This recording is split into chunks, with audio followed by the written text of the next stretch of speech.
संधी जास्ती वाढते. पडलं तर फ्रॅक्चरची संधी जास्ती राहते, कारण तुमचे जे हाडं असतात ते ठिसूळ होऊन जातात. ओके, मी संपवते लवकर. सो जनरल चेकअप तुम्ही पूर्ण यावेळेला करायलाच पाहिजे. ब्रेस्ट एक्झामिनेशन, पॅप्समियरची टेस्ट आणि मॅमोग्राफी.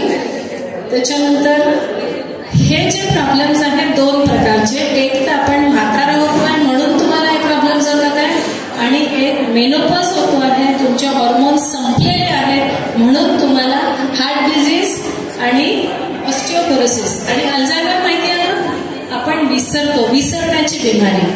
असा जर पेशंट तुम्ही घरी सांभाळला ना, तुम्ही घर सोडून जाऊ शकत नाही.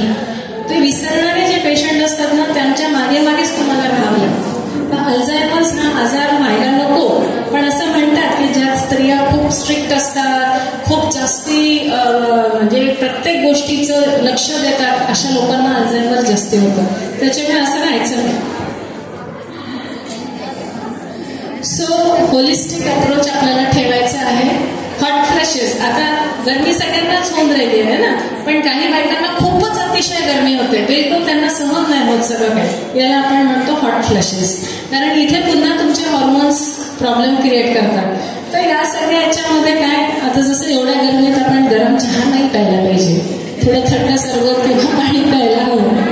नाही, यंग पोरींना घेता येतं, काही प्रॉब्लेम. त्याच्यानंतर खूप गरम वस्तू नाही खायच्या, खूप गरम चहा, गरम कॉफी आणि तिखट गोष्टी. त्याच्यानंतर मग अल्कोहोल आणि स्मोकिंग. आता स्मोकिंग आणि अल्कोहोल पहिले मी म्हणायचे की नाही आपल्याकडे होत नाही, पण आजकाल इतकं यंग जनरेशन सगळीकडे गुटखा, पान, स्मोकिंग, दारू, सगळ्यात पहिले पोरीच दिसतात काउंटरवर सगळीकडे. तर त्याच्यामुळे आता लाईफस्टाईल बदलली आहे जरा. तर म्हणून ह्या सगळ्या गोष्टी तुम्ही करायला पाहिजे. त्याच्यानंतर त्याच्यात इंटरेस्ट असेल तर करायला पाहिजे, राईट. पॉझिटिव्ह ॲटिट्यूड ठेवायची. उपास नाही करायचा. खूप जणांना सवय काय असते की आपण उपास केला की आपलं वजनही कमी होतं आणि थोडं हलकं. ठीक आहे, एखाद दिवशीचा उपास चालतो, पण मग त्या उपासात साबुदाणा, तळलेलं, चिप्स हे सगळं नाही खायचं. मग फलाहार करायचा फक्त, मग तो उपास कामाचा, नाही तर मग उपास नाही. आणि एक्सरसाइजकडे फोकस आपल्याला करावंच लागतं. बरेचदा मी बघते यावेळेला खूप बायका म्हणतात आम्हाला खोकला आला ना की थोडीशी लघवी चालली जाते खालून, किंवा लघवी सुटते, किंवा धरवत नाही, बाथरूममध्ये जाईपर्यंत पण आम्हाला त्रास होतो. तर you have to do Kegels exercises.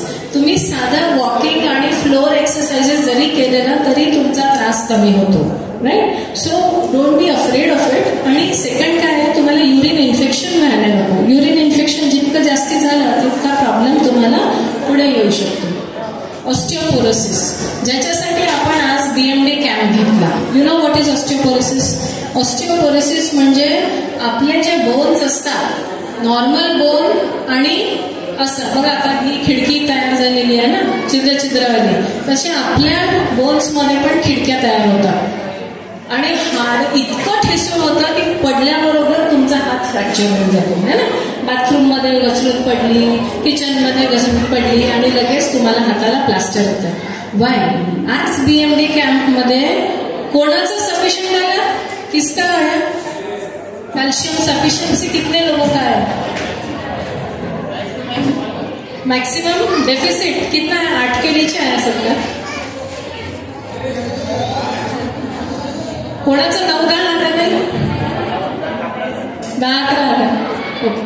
ठीक आहे. सो हा कॅम्प ठेवण्याच्या मागे उद्देश एकच होता की यू शुड रिअलाइज की तुमच्या शरीरातले बोन्स ठिसूळ झालेले आहेत and you are prone to fracture. म्हणून बाकी दुसरं काही नाही, पण बाकी मेडिकेशन्समध्ये तुम्ही कॅल्शियमच्या गोळ्या घ्यायला पाहिजे. दूध घेत असाल तर दूध प्यायचं. खूप जणांनी डिलिव्हरी नंतर दूध पिणं सोडून देतात. ते मुलांचं काम नसतं, मुलांनीच प्यायचं असतं, बायकांनी घ्यायचं नसतं. हा कन्सेप्टच वेगळा आहे. तुम्हाला घ्यायचं, तुम्ही 1 ग्लास ऑफ दूध घेऊ शकता रोज. You can eat eggs, you can take non veg diet, you can be in the sunlight. थोडंसं व्हिटॅमिन D पण तुम्हाला मिळायला पाहिजे. पण ज्यांना मेनोपॉज आलेला आहे त्यांनी 1 वर्षातनं कमीत कमी 4 महिने तरी कॅल्शियम रोज खायला पाहिजे, along with vitamin D3. Okay, हे बांधून घ्या की तुम्हाला कॅल्शियमच्या गोळ्या कितीही खाल्ल्या तरी नुकसानदायक नाही.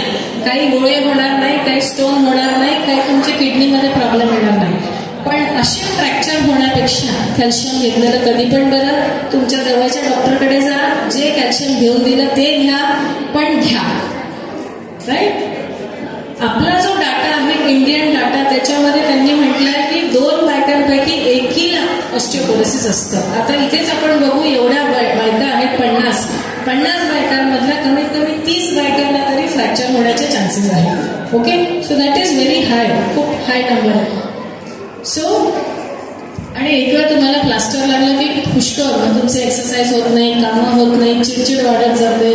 So you have to have a healthy life. Prevention हे आधीपासून पाहिजे. आज हे मुलं सगळे इथे खेळून राहिले, मी ओरडून नाही राहिले त्यांच्यावर, because they should play like this. पण असं ते कसं थोडं बाहेर उन्हात खेळायला पाहिजे. का बरं? कारण they will get enough sunlight and they will get a good exercise form. नाही तर घरी बसून नुसती टीव्ही पाहत राहतात किंवा मोबाईल पाहतात आणि आपणही त्यांना देतो ना हातात. That is wrong. So treatment therapy पुष्कळ असतं. खूप जणांना खूप प्रॉब्लेम झाले की आम्ही बाकीचे पण हॉर्मोन ट्रीटमेंट देतो, पण शक्यतोवर आम्ही हॉर्मोन्स अवॉइड करतो.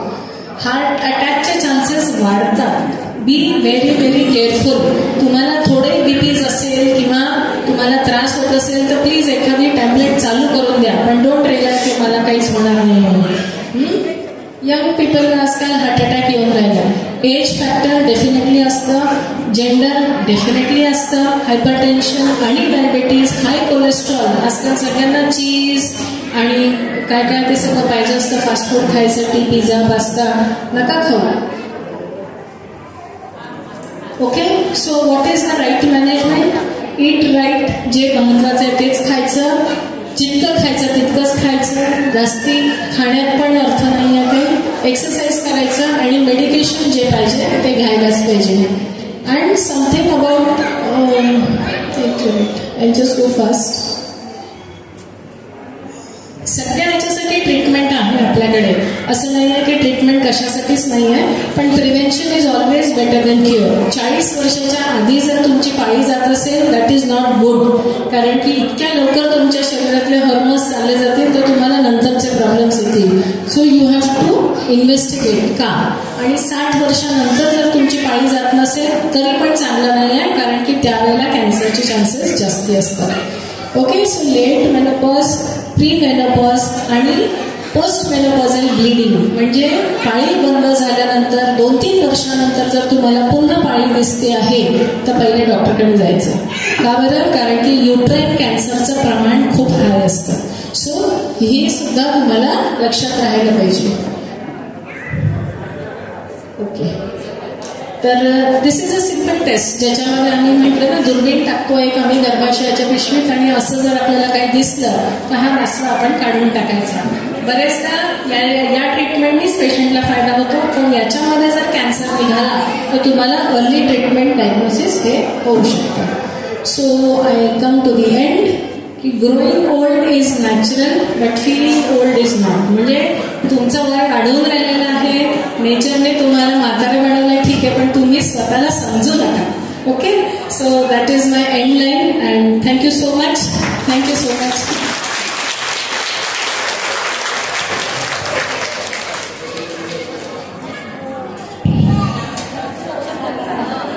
काही प्रश्न असतील तर मी आहे थोड्या वेळ, काही प्रॉब्लेम नाही आहे, विचारा. मी बिंदास उत्तर देईन तुम्हाला आणि बिंदास विचारा, आणि मी तर उत्तर देतेच तुम्हाला. ठीक आहे, विचारायचं कोणाला काही नाही तर मी असं समजेन की माझ्या लेक्चरमुळे तुमचे सगळ्यांचे डाऊट्स क्लिअर झाले, तुम्ही सगळे सॅटिस्फाईड आहात आणि विचार झालाय.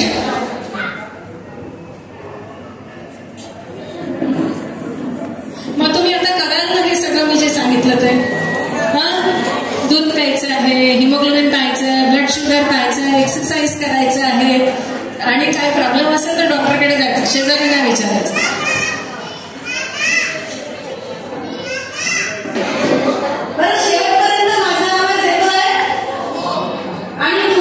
शांतता राखाल तरच मी काय बोलते तो आवाज तुमच्यापर्यंत पोहोचेल, नाहीतर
अय्या, म्हणजे माझी आई अशिक्षित. एक माझी आई अशिक्षित असली ना तरी ती खूप सुंदर सुंदर फ्रॉक शिवते. माझा हा फ्रॉक देखील तिने शिवला आहे.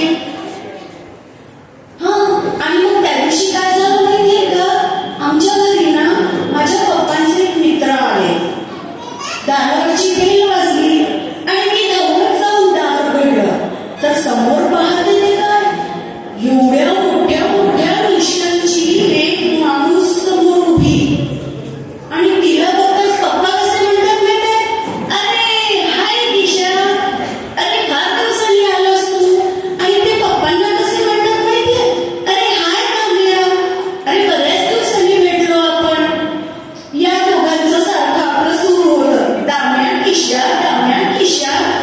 मी पप्पांना म्हटलं, पप्पा तुमचं तर नाव दामोदर ना, मग हे का सारखे तुम्हाला दाम्या दाम्या म्हणतात आणि तुम्ही यांना सारखं किशा किशा. ते किशा किशा किती घाण वाटतो यांच्या त्या मोठ्या मोठ्या मिशांसारखं. तर पप्पा काय म्हणाले माहितीये, अगं छकुली, आम्ही नाही का तुला जसं लाडानी छकुली छकुली म्हणतो तसंच ते मला प्रेमानी आणि लाडानी दाम्या दाम्या म्हणतात. अय्या, म्हणजे आईचं नाव सुशीला आणि पप्पा आईला लाडानी सुशे सुशे म्हणतात. किती मज्जा. पण मग काय झालं माहितीये का, दाम्या अंकल रोज रोज घरी येऊ लागले आणि पप्पा किशा अंकल सोबत रोज रोज बाहेर जाऊ लागले.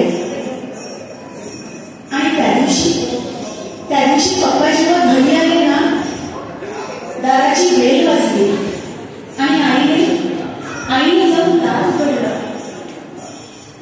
आणि मी त्यावेळेला अभ्यास करत होती.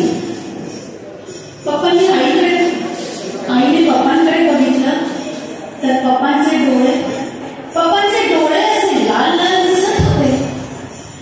आईने पप्पांना विचारलं, तुम्ही दारू पिलात? तुम्ही आजपर्यंत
पप्पांना बघितलं, पप्पा झोपलेले आहेत. आईला विचारलं, आई आई पप्पा का झोपलेले आहेत ग? पप्पा पप्पा उठा ना, पप्पा उठा ना, पप्पा पप्पा तुम्ही का झोपले आहात? पप्पा उठा ना. काकू काकू काकू पप्पा का उठत नाही? उठवा ना पप्पांना. पप्पा उठा ना. मामा बोल ना रे, पप्पा का उठत नाही? उठवा ना पप्पांना. पप्पा प्लीज उठा ना. पप्पा उठा ना. पप्पा मी तुमच्याशी बोलते. पप्पा उठा ना. पप्पा मी कधी कधी तुमच्या मागे लागणार नाही. पप्पा मी कधी कधी तुम्हाला खाऊ लागणार नाही. पप्पा प्लीज उठा ना. पप्पा उठा ना. आई पप्पा का उठत नाहीत ग? उठव ना पप्पांना. पप्पा प्लीज उठा ना. पप्पा उठा ना. ते सर्व म्हणतात माझे बाबा ते वगैरे गेले. ते कधी कधी परत येणार नाही. खरंच का हो माझे बाबा ते वगैरे गेले? खरंच का माझे बाबा कधी कधी परत येणार नाही? आणि ते सर्व म्हणतात माझी आई अशिक्षित असल्यामुळे तिला त्यांच्या जागी नोकरी सुद्धा लागणार नाही. खरंच का हो माझ्या आईला नोकरी लागणार नाही? माझे बाबा खरंच परत नाही येणार का? पप्पा पप्पा उठा ना. पप्पा प्लीज उठा.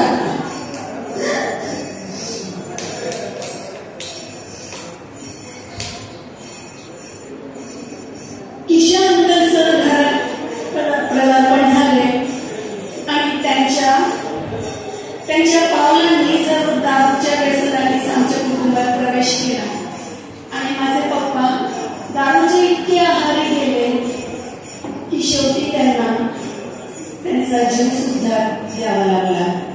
आणि शेवटी त्याच्या मागे पुढे मी आणि माझी आई अशिक्षित असल्यामुळे तिला पप्पांच्या जागी नोकरी सुद्धा लागली नाही. पण तिच्याकडे एक कला अवगत होती, ती म्हणजेच छान छान कपडे शिवण्याची. आणि तिला पप्पांचं स्वप्न पूर्ण करायचं होतं आणि ते म्हणजेच मला डॉक्टर बनवायचं. त्यांचं स्वप्न पूर्ण करण्यासाठी तिने दिवस रात्र मेहनत केली.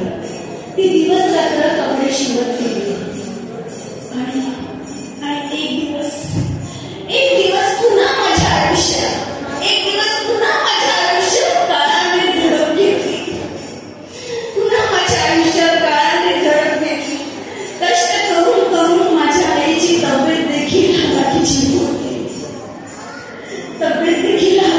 होत गेली. आणि एक दिवस ती माऊली माझी आई देखील मला सोडून गेली. हो, मला पूर्ण करून गेली, मला सोडून गेली. आणि जगात उरले फक्त मी आणि फक्त मी. प्रश्न पडतो जगू कसं, करू काय, सांगू काय, जाऊ कुठे. पण नाही वाटा हा जीवनाचा मला मिळालेला आहे. मला तो पूर्ण करावाच लागेल. बाबा दारूच्या व्यसनात गेली, कष्टाने गेली, शेवटी उरली मी. पण हार मानून चालला नाही. जे काही आई बाबांनी शिकवले आहे, जे काही गुण माझ्यात आहेत, त्या संपूर्ण गुणांनी या साऱ्या जगाला आपलंसं करील. आणि माझं आयुष्य ताठ मानाने पुढे जाईल, पुढे घालेल. आणि एक उत्तम, एक जागरूक असं समाजाची मी नागरिक करेन.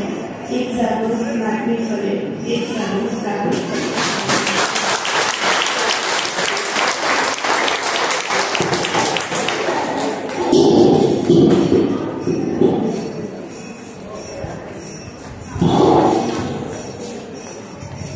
हॅलो, एकल पात्रके त्यांनी सादर केल्या आहेत. त्यातून त्यांनी खूप मोठा संदेश आपल्याला खरं दिलेला आहे. आणि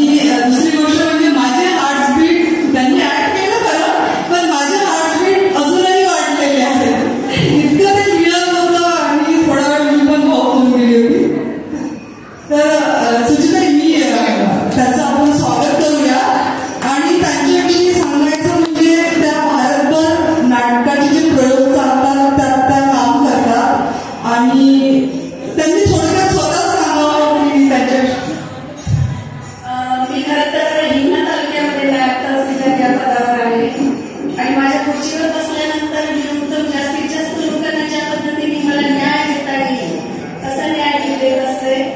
नाट्य क्षेत्र ही माझी कला आहे. अहिल्या हे नाट्य महानाट्य झालं, त्यामध्ये सुद्धा मी पात्र केलं, मर्यादा पुरुषोत्तममध्ये केलेल्या.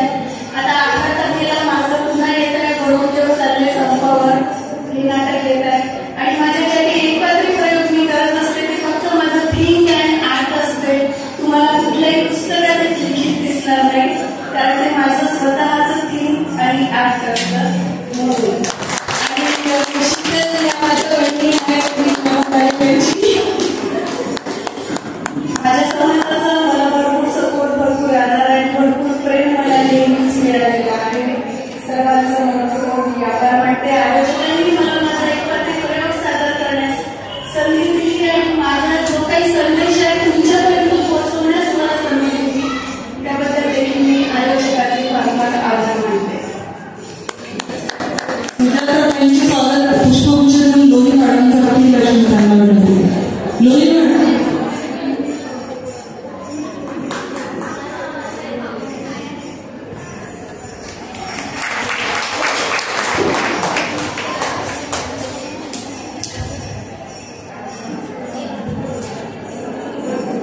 चला तर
फक्त दंत चिकित्सा सुरू आहे, तो एकच कॅम्प सुरू आहे.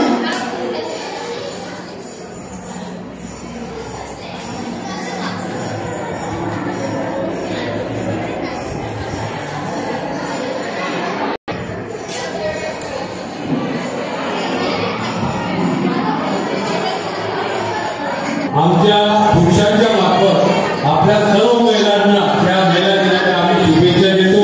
2 दिवस उशिरा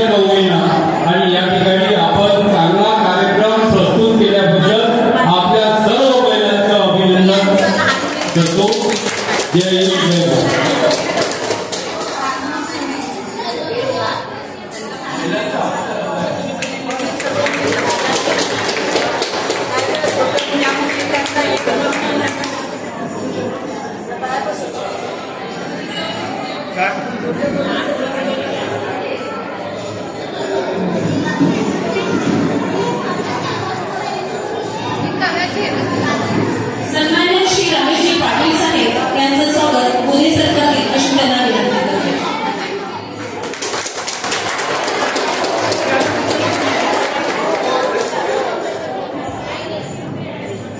माननीय श्री गणेशजी पाडवे सर पावडे सर यवतमाळ सचिव यांचं स्वागत माननीय श्री मोदे सर करतील अशी मी त्यांना विनंती करते.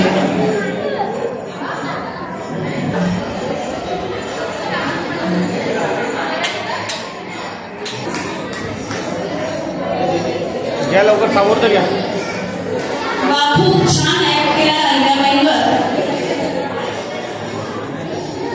मी आमंत्रित करते विधी धोटेला गोंधळ एकल नृत्य करता विधी धोटे.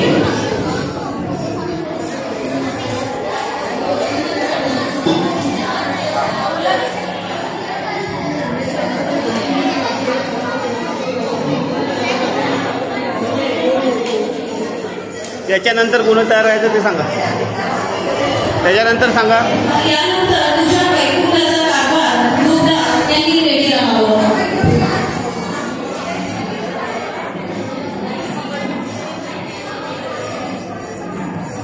नाही तिला फोटो पण घेतले.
यांच्या प्रतिमेला अभिवादन करून आजच्या महिलांनी धनगर समाज महिला मेळावा आणि ते साजरा करत आहोत.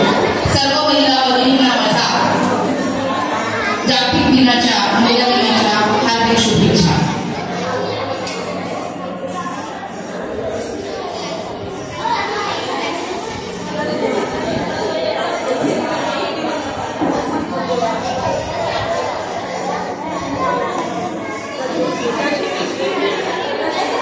वेळ खूप झालेला आहे आणि आता सांस्कृतिक कार्यक्रमाला सुरुवात झालेली आहे. तरी या सांस्कृतिक कार्यक्रमातील नृत्य अप्रतिम होत आहे. एक छोटंसं स्वागत गीत आणि एक रामभजन इथे सादर करते आणि मी आपली रजा घेते. अमृताच्या या क्षणाने अमृताच्या या क्षणाने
एक रामभजन सादर करते.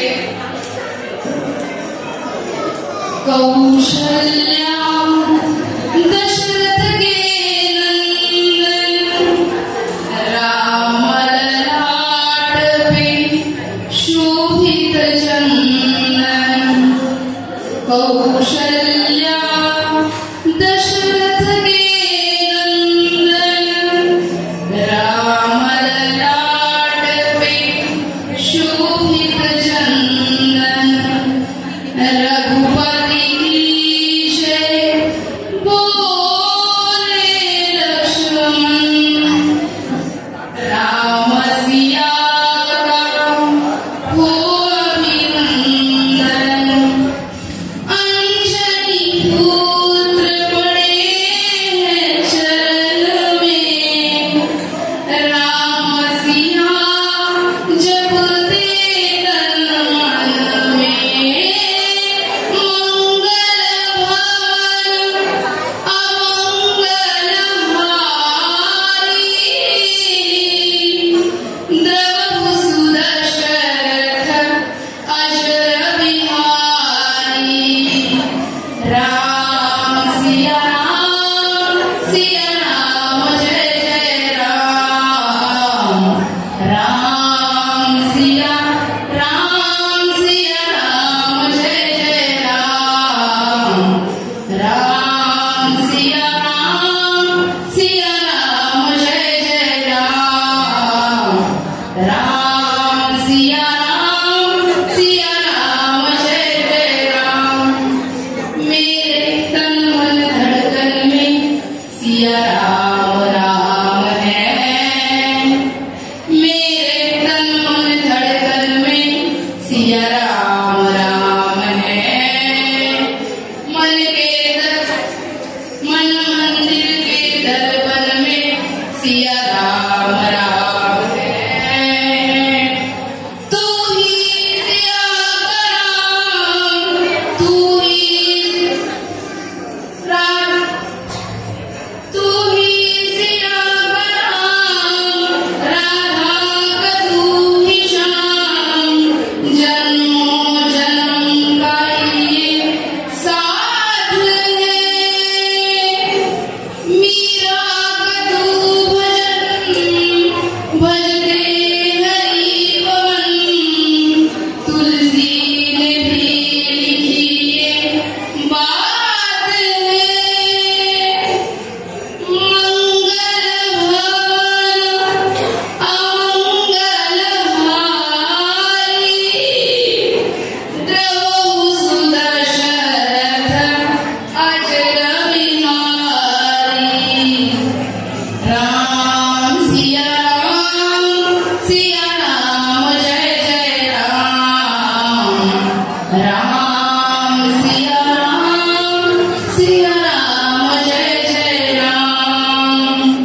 मंगल भवन अमंगल हारी द्रवहु सुदशरथ अजर बिहारी. राम सिया राम जय जय राम. राम सिया राम जय जय राम.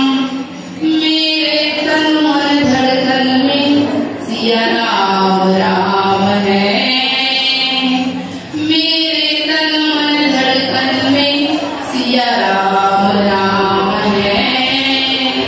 मन मंदिर के दर्पण में सिया राम है. तू ही सिया का राम, राधा का तू ही श्याम.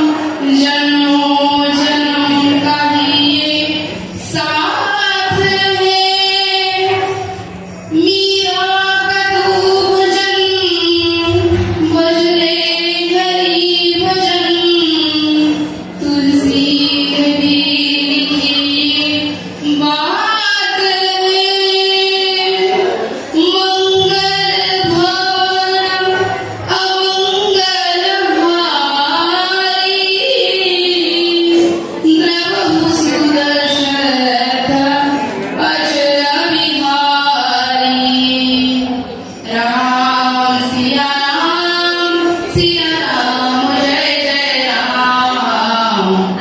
राम सिया राम जय जय राम मंगल भावन अमंगलहारी द्रवहु सुदशरथ अजर विहारी राम सिया राम जय जय राम राम सिया राम जय जय राम। धन्यवाद। धन्यवाद मॅडम. अगदी अयोध्याच उभी करून तुम्ही मॅडम आपल्या सगळ्यांसमोर येते.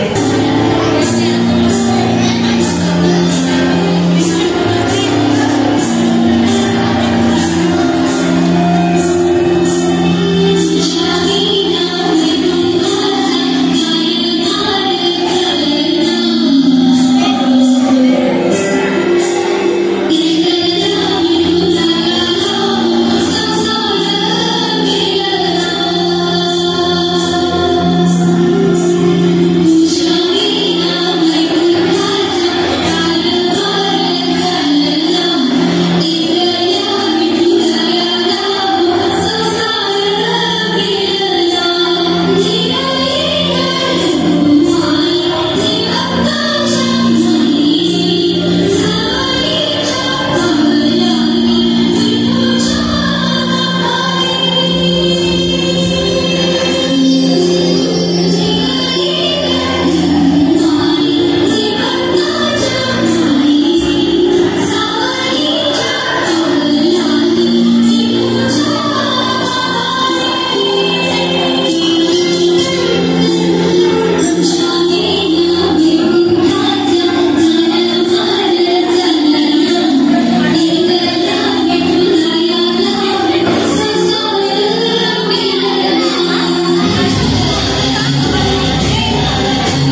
आहे